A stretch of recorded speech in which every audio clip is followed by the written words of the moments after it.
Então, na Bíblia, a gente tem o livro de Ruth. E a gente ouve falar muito da história de Ruth, né? O quanto ela foi fiel à sogra dela. Mas tem outros detalhes que eu gostaria de compartilhar com vocês que são muito, muito importantes. Então, eu gostaria de convidar vocês a abrir a Bíblia de vocês no livro de Ruth para a gente estudar um pouquinho.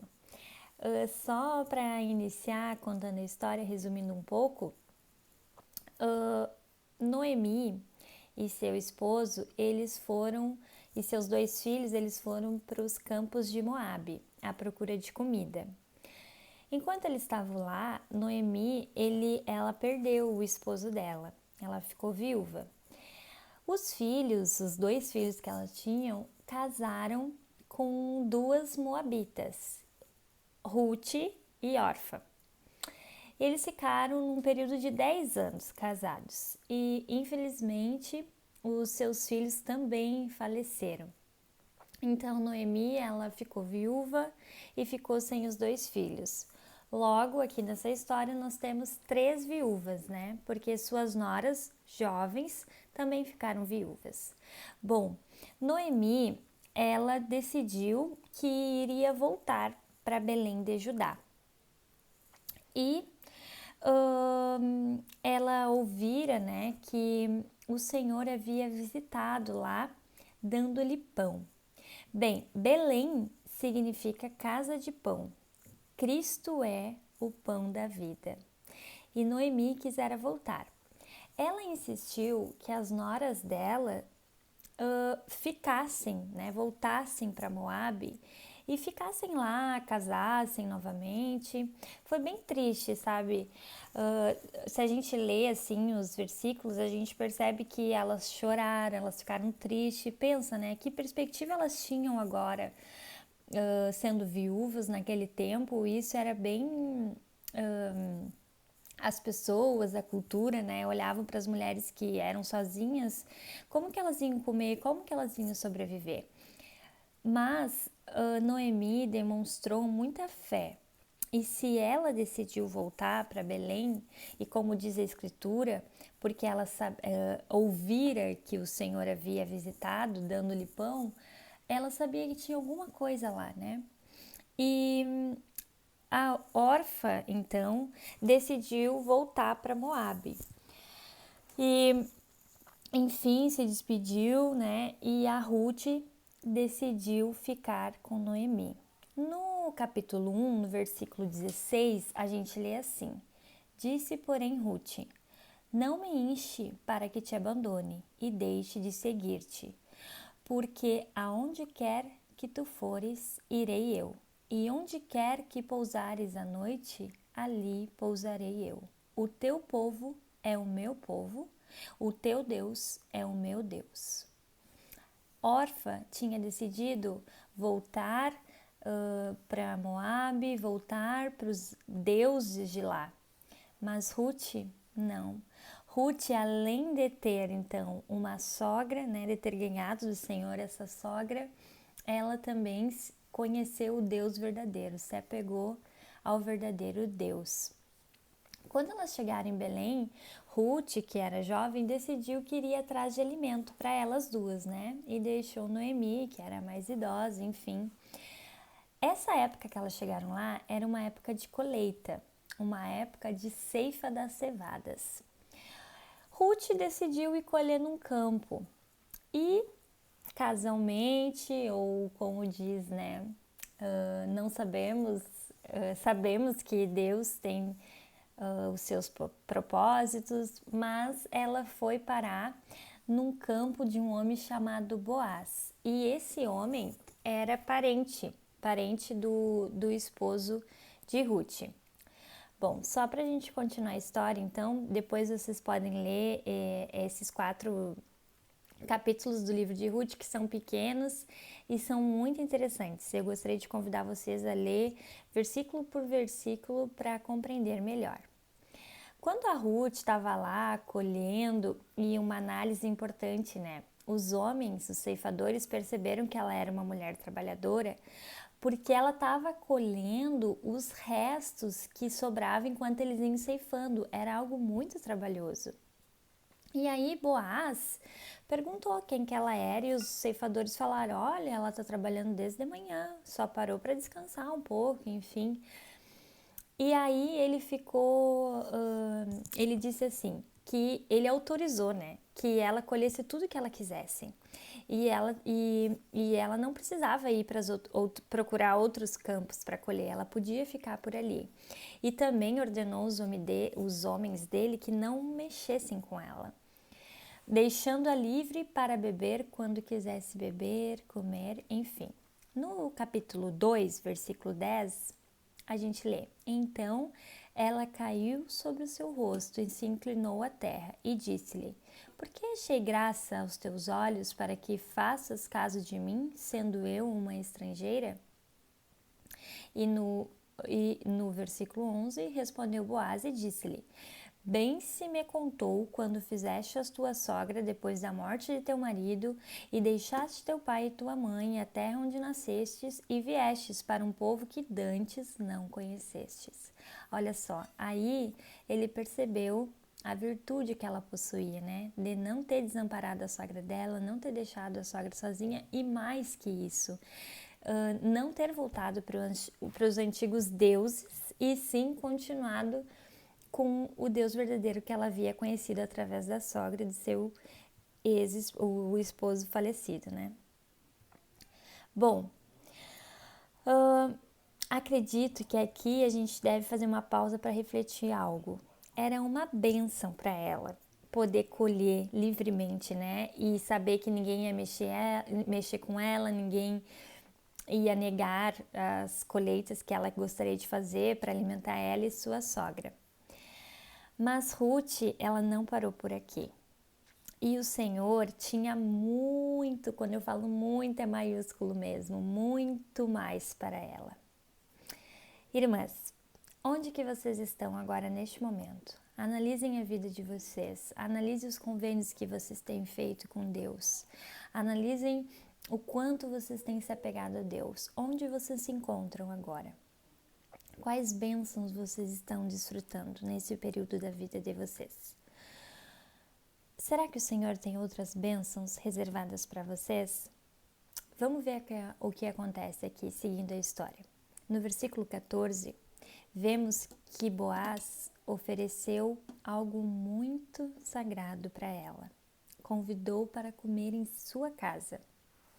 E sendo já hora de comer, disse-lhe Boaz: Achega-te aqui e come do pão e molha o teu bocado no vinagre. E ela se assentou ao lado dos ceifadores, e ele lhe deu do trigo tostado, e ela comeu e se fartou, e ainda lhe sobejou.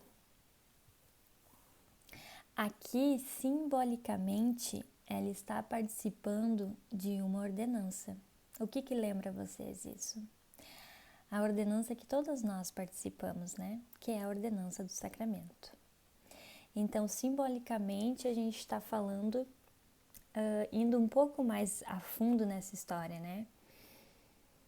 Quando Ruth voltou para sua sogra para contar tudo o que tinha acontecido, né? Imagina a felicidade dela de contar tudo isso, compartilhar tudo isso com a sogra dela. Noemi, ela fica muito grata ao Senhor e reconhece que ele não desamparou elas e expressa o desejo dela para Ruth. Isso está no capítulo 3, versículo 1. E disse-lhe Noemi, sua sogra: Minha filha, não hei de buscar descanso para que fiques bem. Então tem notas de rodapé ali, né, que fala que a Noemi não ia descansar enquanto Ruth não casasse novamente. No versículo 2 do capítulo 3, aparece simbolicamente uma segunda ordenança que Ruth agora iria fazer. Olha só o que diz: Lava-te, pois, e unge-te, e veste os teus vestidos e desce a eira, porém não te des a conhecer ao homem até que tenha acabado de comer e beber. Então, depois eu peço que vocês leiam na íntegra. Noemi dá vários conselhos para ela, né, como que ela teria que agir ao encontrar com Boaz novamente, mas eu gostaria de frisar então essa segunda ordenança que Ruth está participando: lava-te, pois, e unge-te e veste os teus vestidos. O que lembra vocês isso? Onde que a gente encontra essa ordenança aqui? De nos lavar, de nos ungir, né, vestir os nossos vestidos. Ordenança essa que só acontece no templo. Veja bem, Ruth, ela poderia ficar só desfrutando então do alimento, era o que elas precisavam. Mas a sogra dela entendia e reconhecia que Deus queria abençoar ela muito mais, pois colocou Boaz em seu caminho. A história conta que Boaz era o remidor de Ruth. Naquele tempo, então, na cultura, né, quando mulheres ficavam sozinhas, era por cultura um parente próximo assumir a vida, o sustento dessa mulher. Aqui, Ruth não sabia que estava indo colher no campo de um parente de Noemi, mas o Senhor sabia, o Senhor guiou os passos dela. E Boaz, que nas escrituras aparece, que era o remidor de Ruth, né? O que significa isso? Que redime, redentor. Não é Deus o nosso redentor? E como parte dessa redenção, não devemos nós nos preparar para todas as bênçãos que Ele quer nos dar? Todas as ordenanças que Ele preparou para nós? Qual é a meta de vocês? Lembra, eu fiz uma pergunta, né? Onde vocês estão agora? O que vocês estão desfrutando no momento? E qual é a meta? O que mais vocês querem desfrutar do Redentor, do nosso Redentor? Como parte dessa redenção, nós devemos nos preparar para todas as bênçãos que Ele quer nos dar, todas as ordenanças que Ele preparou para nós. Que tipo de alimento vocês estão procurando? Quem é Noemi na vida de vocês? Que as incentiva a receber mais, a se preparar mais? Aceitem o convite dessas Noemis. Pode ser as líderes, as ministradoras, as amigas, até mesmo o familiar. Abram seu coração para essas Noemis que as querem levar de volta à presença do Pai, que as estão convidando para se preparar, para entrar no templo. No último capítulo do livro de Ruth, no capítulo 4, no versículo 11, fala assim: E todo o povo que estava na porta e os anciões disseram: Somos testemunhas, o Senhor faça a esta mulher que entra na tua casa, como Raquel e como Lia, as quais edificaram a casa de Israel, e porta-te valorosamente em Efrata, e faze-te nome afamado em Belém. Eu oro, irmãs, e tenho muita fé que o Senhor as receba na casa deles, que vocês se preparem para isso. Essa história, como vocês estão vendo, tem muito simbolismo, até mesmo os nomes, o significado dos nomes. Orfa, em hebraico, sugere pescoço, nuca, e daí a interpretação de que Orfa significa aquela que deu as costas. Diante das dificuldades que elas estavam enfrentando, que era algo muito triste, né? Imagina, as três estavam sem ninguém por elas. Orfa voltou para o seu povo, para os seus deuses, em busca de uma felicidade. Ruth, que em hebraico significa amiga, não estava interessada em ser feliz sozinha. Para ela, só valia a pena ser feliz se todos fossem felizes juntos. E ela encontrou a felicidade plena, que só podemos sentir quando aqui na Terra nos permitimos sentir e usufruir de todas as bênçãos de nosso Pai. Quem nós queremos ser nessa história? Quem vocês querem ser? O meu convite é que vocês aceitem a ser como Ruth e procurem todas as bênçãos que o Pai Celestial quer derramar sobre vocês. E para esse início, essa preparação, eu gostaria de convidar vocês a iniciar fazendo a árvore genealógica de vocês, com até a 4ª geração. Depois, experimentar fazer indexação. Talvez possa ser um pouco difícil, um pouquinho complicado, mas peçam a junta. Experimentem a sensação, o sentimento. E depois, preparar nomes de familiares falecidos para então irem ao templo e poder fazer essas ordenanças. Essa é a meta que nós queremos convidar vocês. Irmos todas ao templo, entrar na casa do Senhor. Comecem a preparação hoje mesmo, fazendo essas coisas. Peçam ajuda para as Noemis da vida de vocês. E se apeguem a isso e não deem as costas. Sejam como Ruth. Amo vocês e vou continuar orando para que todas nós possamos entrar no templo.